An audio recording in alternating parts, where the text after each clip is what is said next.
All right. Hello, Mike. Yeah, yeah. A couple of weeks we had that issue.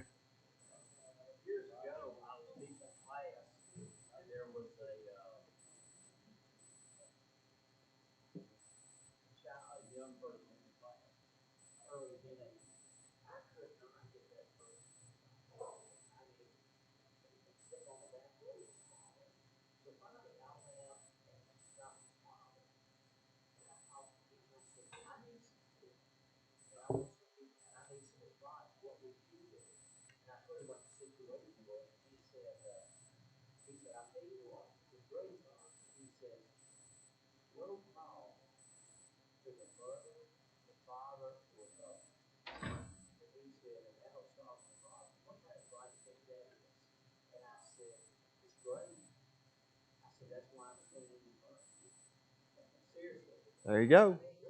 There you go. Yeah. There you go. Well, at Lipscomb, it wasn't really that hard for the teachers. They,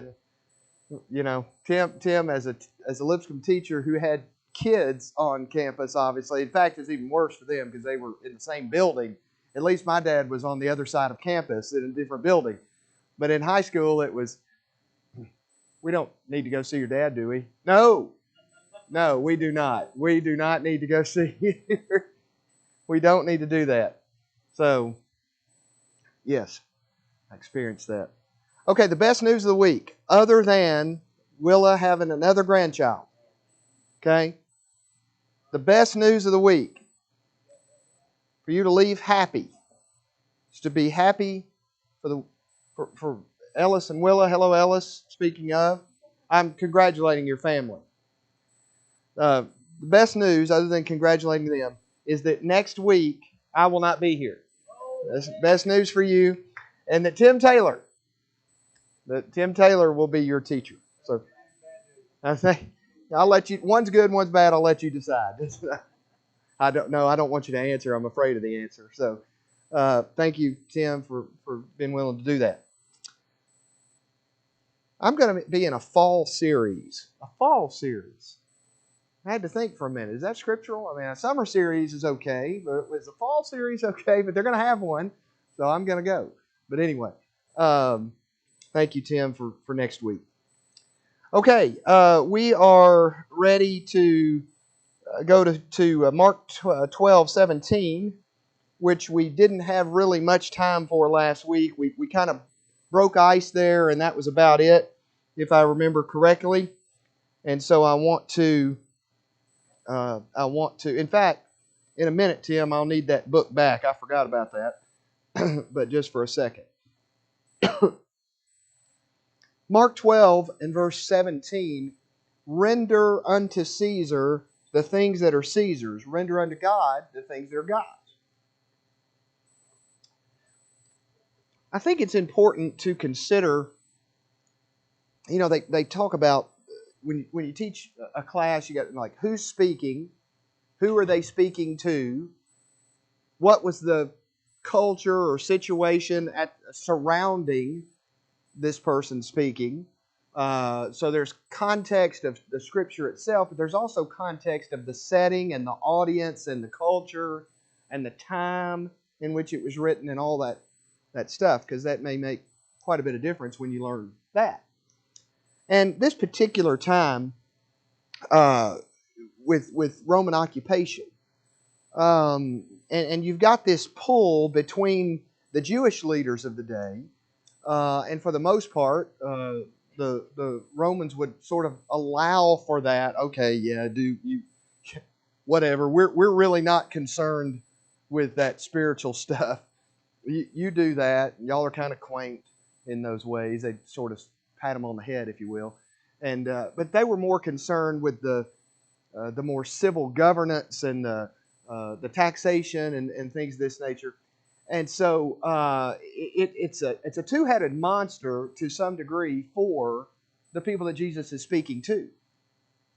The lay people, you might say. They're not part of the Sanhedrin. They're not part of the Jewish leaders, the hierarchy, the spiritual hierarchy. And they're certainly not part of any Roman governance. And when Jesus is speaking to this, they've got sort of a two-headed monster that they occasionally have to deal with. Well, there were some things that those Jews would not have liked, but they couldn't do a whole lot about. But boy, if they could just get Jesus entrapped with some of this Jew, raised a Jew, known the law, and you see them test him on the law with regularity. But now they're going to go a little further. And Jesus is going to answer a question with a question right there, which is not the first time we'd see him do that. Again, if you just came in, Mark 12, verse 17. And depending on your translation, you're going to see now, whose inscription is on this? Well, whose inscription was on that, do we know? Well, it's Caesar, right? Jesus said to them, verse 17, we can surmise this. Then, since they said, answered as they answered at the close of verse 16, Jesus said to them, then render unto Caesar what is Caesar's, and to God the things that are God.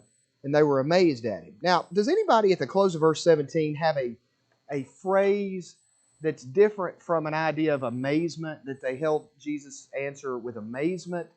Anything besides the word amazed? What else do you have right there at the close of that verse? Marveled. Excuse me. Sometimes we get the word astonished.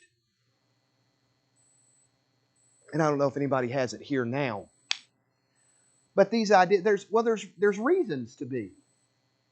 There's you're blown away by the wisdom of an answer. You're blown away by some knowledge somebody has, some recall they have. But then you could be blown away by I cannot believe that just came out of his mouth. Therefore, you're blown away by the unexpected. You marvel and you're amazed at something that because it was unexpected. Not necessarily because of the wisdom of it, although certainly with Jesus it would be, but that he was able to escape in a certain manner. I don't know exactly why they were amazed and why they would have marveled, may have been astonished, which angle to take there, but he certainly made an impact. I want you to go over to Matthew chapter 22. I tell you what, if you're on my left hand over here, Matthew 22, begin in verse 15 and read through verse 22. Matthew 22, 15 through 22. Over here on my right hand, Luke 20, 19 through 26. Luke 20, 19 through 26. And let's read those and go from there. First, Matthew 22, 15 through 22.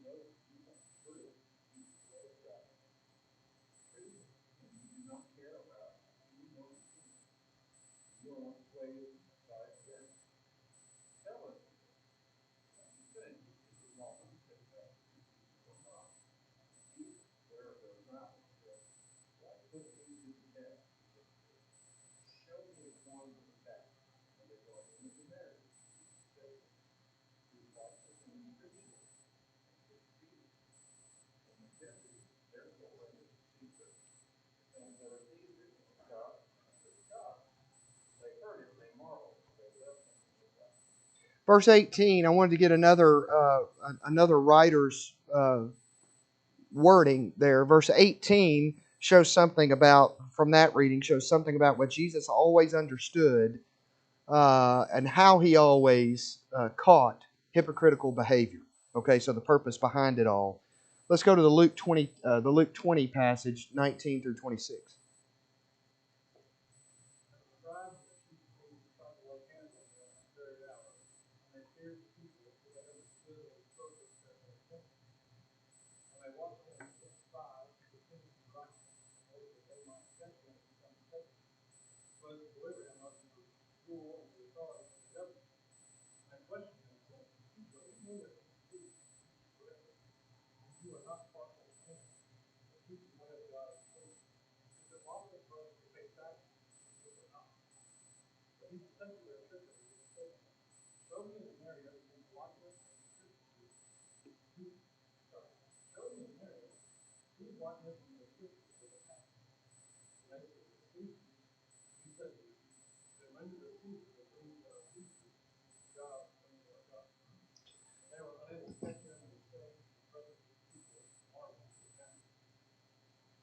I think it's when we get multiple accounts of an event, I like to look at how Mark may put it comparative to how Luke may put it, that sort of thing, because we oftentimes get a little bit of difference there. I did that just for some more context. I want to go to some other passages, though. Romans 13, there's 3 verses there, verse 2, 4, and 7. Who will go there for me and read? Romans 13, 2, 4, and 7. Okay, thank you, Mark. 1 Peter 2, 13 through 17. 1 Peter 2, 13, thank you, Tim. 1 Peter 2, 13 through 17. And Titus 3, 1 and 2. Titus 3, 1 and 2. Randy, thank you. Okay, I want to look at some passages which give us an overview, just a quick reminder of what I believe for sure that you already know, but just some examples of to bring us to remembrance of what God has said about His people and government, His people and governance. Okay, so let's just read these one at a time. I'll comment briefly behind each one. Romans 13, 2, 4, and 7.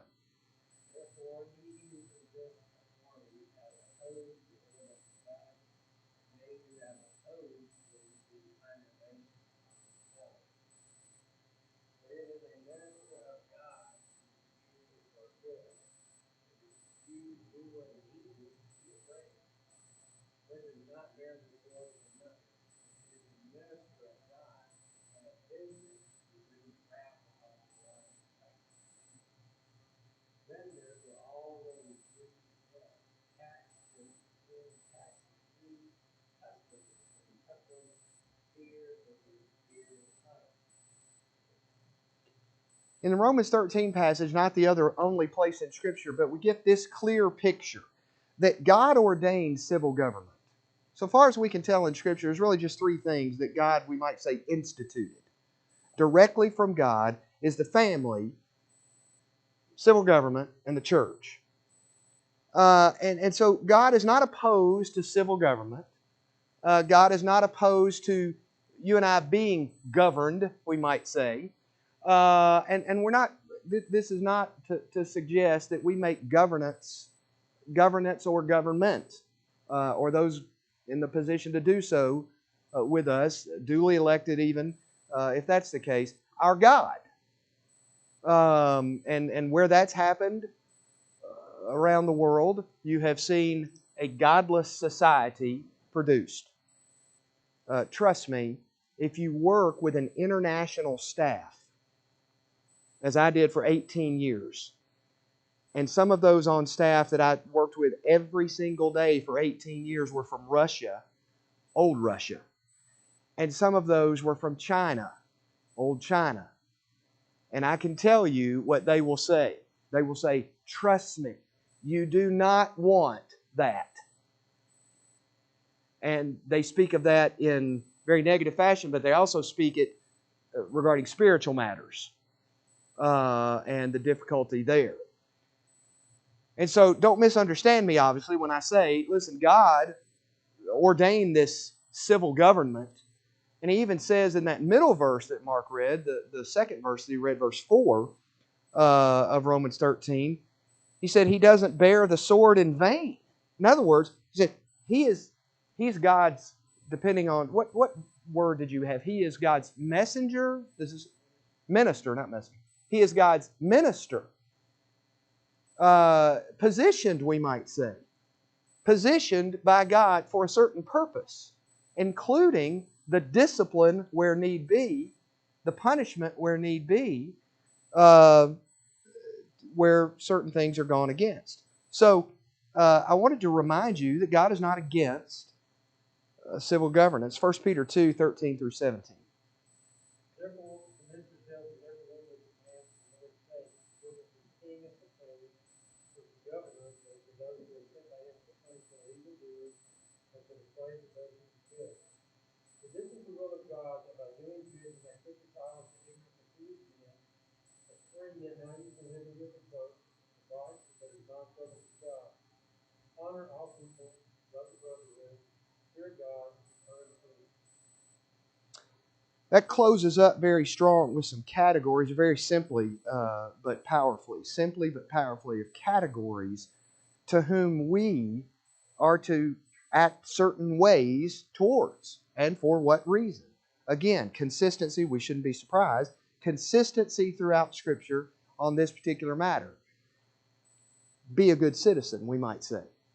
God's people pay their bills, they pay their taxes. God's people are known in the community as people that do such. God's people are not the people that constantly fight against with this idea of, I don't have to answer to you. I don't have to answer to you. Where God said, well, you may very well have to answer on certain matters to them, and I set it up that way. So be careful that we don't so run what is correct on paper, and correct period, but I think you know how I mean on paper. Don't so run to this, we have but one authority. I agree. And what did the one authority say? What the one authority said in Romans 13 and what the one authority said in 1 Peter chapter 2 is behave a certain way under this governance. Titus 3, 1 and 2.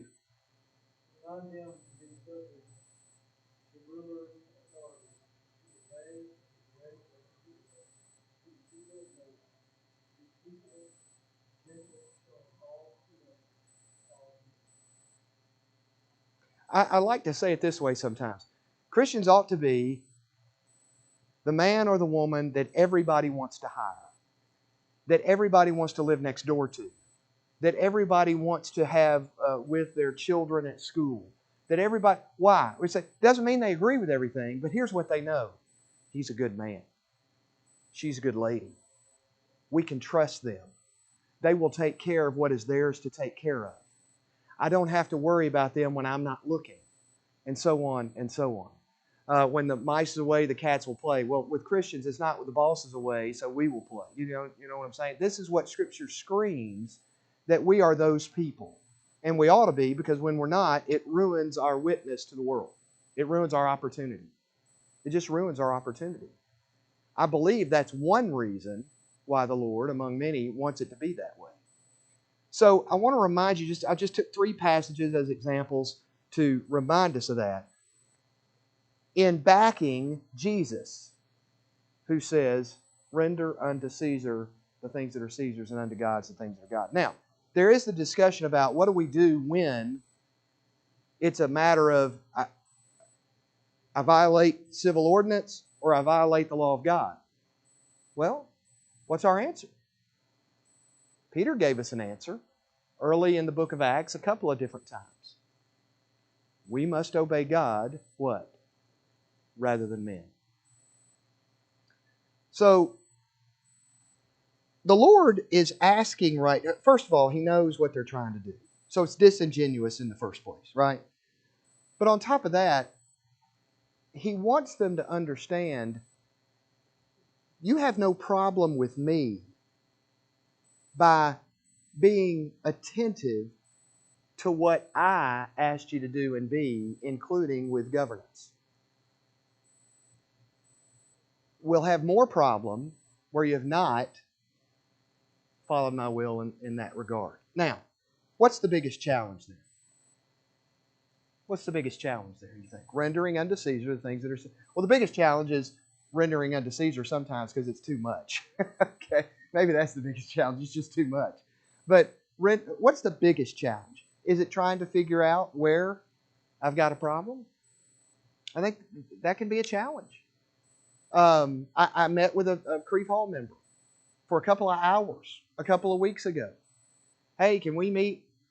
Just have Chick-fil-A one night and sit and talk. I'm trying to figure out how to deal with this mask wearing stuff and our children in school and that sort of thing. And they just really wanted where do we draw the line between? And so we talked that out, and we went in a lot of passages of Scripture and all of that. And all of that for me to eventually say, you're going to have to make this decision. I'm not making it for you, that kind of thing. But we did look at a whole lot of stuff. Oftentimes, the difficulty is not in the 90%. The difficulty is in the 10%. I'm just spitballing as I use that term. The difficulty is in the 10%. I get it. We pay taxes, and that helps with this and all these services and these provisions and all of that. And I get that. I need to be able to drive on good roads, and folks need things, and we want to defend the nation. And okay, it's not the 90%, it's the 10%.